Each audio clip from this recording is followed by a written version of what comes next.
warahmatullahi wabarakatuh. Waalaikumsalam warahmatullahi wabarakatuh. Selamat sore kakak. Sore. Sebelumnya kenalkan kami dari mahasiswa Universitas Brawijaya. Di sini kami akan memenuhi tugas kami, yaitu tugas etika profesi dan bisnis, di mana kami diberi tugas untuk mewawancarai dan kami memilih pada kampus kami, yaitu Universitas Mercubuana. Di sini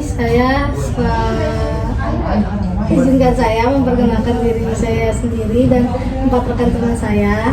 Perkenalkan, nama saya Dera Samira dan 4 teman saya, yaitu ada Adis, Nadia, Naima, dan Ria.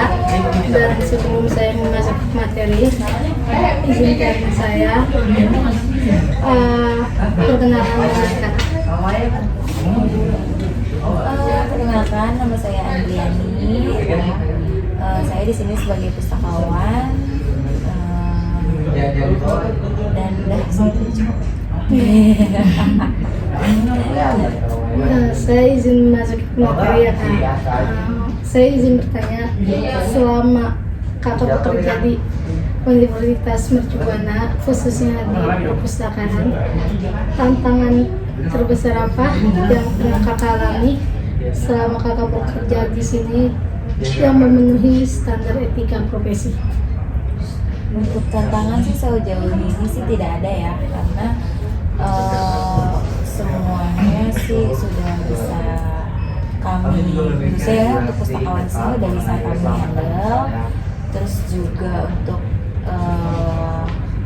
job desk-nya juga udah kami kerjakan dengan baik. Jadi untuk tantangan sih sejauh ini belum ada sih ya. Mungkin kitanya yang harus upgrade diri kali ya untuk mengikuti perkembangan zaman, biar kita nggak ketinggalan zaman, kayak gitu aja sih. Mungkin selanjutnya ada pertanyaan dari rekan-rekan saya yang lain. Saya Nabila, izin bertanya, bagaimana peran pustakawan dalam menjaga kerahasiaan informasi pengguna perpustakaan? Oke, jadi di sini sebenarnya kita sangat menjaga ya data-data mahasiswa yang ada di kampus Mercu. Jadi nggak semua orang nih bisa asalkan ngambil data mahasiswa. Kayak misalnya kalau misalnya ada mahasiswa yang mau ke perpus gitu ya, harus menunjukkan kartu identitas dirinya kan, nggak macam-macam kan, kayak harus ada nunjukin siannya atau enggak nunjukin KTM. Kalau misalnya mereka siannya lagi error, kan kadang suka lagi error tuh ya, ada perbaikan sistem atau segala macam. Terus juga mereka untuk maba-maba tuh belum punya KTM, nah mereka wajib menunjukkan KTP gitu. Jadi ya itu cukup ketat ya, jadi enggak sembarangan orang bisa masuk ke kampus. Dan kalau misalnya ada orang luar yang mau masuk ke kampus juga, kita juga butuh datanya. Kayak misalnya kampus dari luar, ini kan suka banyak nih ya orang dari luar, itu mereka harus menunjukkan identitasnya kayak KTP, terus menunjukkan asal kampus, nomor telepon, dan lain sebagainya. Terus juga kalau misalnya ada mahasiswa yang ingin menanyakan data-data mahasiswa lain sih juga kita nggak bisa ya, nggak boleh, karena sekali lagi itu kan menjaga keamanan data ya, jadi itu kan privacy, jadi tidak boleh semua orang. Ya.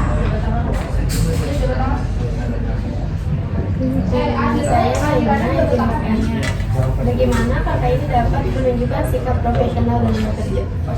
Untuk profesional ya, yang pertama kita datang tepat waktu ya, sesuai sama tupoksi ya. Dan yang kedua, kita menjalankan job desk kita dalam pekerjaan. Saya kan, kalau saya kan sebagai staf layanan, tugas utama saya adalah melayani mahasiswa. Jadi itu saya lakukan sehari-hari, mengikuti dengan tupoksi dan job desk. Jadi kalau misalnya untuk menjalankan sesuatu ya, saya berpacu sama memperbaiki job desk saya. Nanti untuk masalah udah sesuai atau belum pekerjaan saya dengan job desk, biasanya nanti akan dievaluasi di rapat-rapat di bulan seperti itu. Mungkin sekian dari saya. Saya Desi.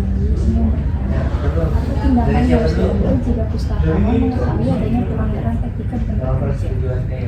Kalau untuk masalah pelanggaran etika, biasanya kita menegur dulu ya. Kita menegur, misalnya kalau misalnya ada pustakawan kita itu merupakan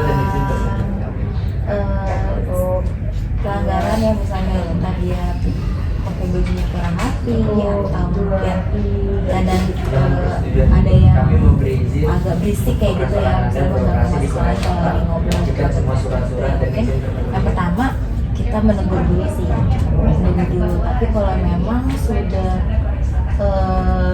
dilewat dari batas wajar pelanggarannya, itu biasanya kita ke atasan kita, ke pemimpin kita gitu.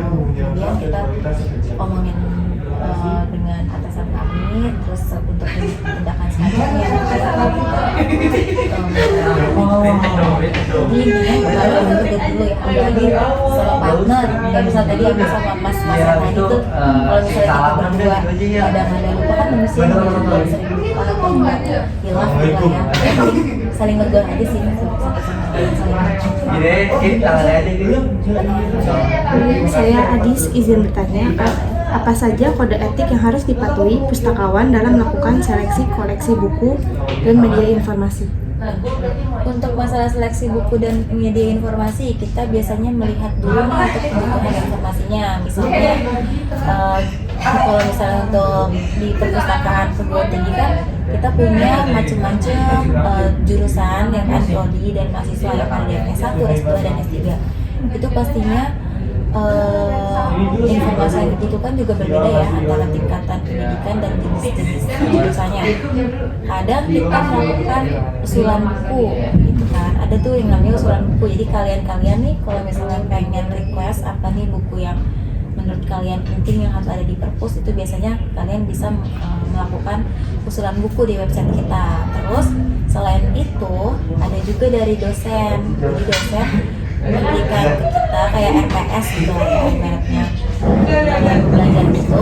Nanti ada tuh daftar buku yang dibutuhkan untuk bahan ajar. Nanti biasanya dikasih juga ke perpus. Nah setelah itu nanti kita yang menentukan kira-kira yang mana nih yang didahulukan, yang diperlukan terlebih dahulu di perpus. Nanti baru kita adakan buku tersebut atau jurnal dan lain sebagainya. Nah itu baru deh kita beli dan kita olah sampai bisa dibentuk oleh mahasiswa dan dosen di perjuangan kayak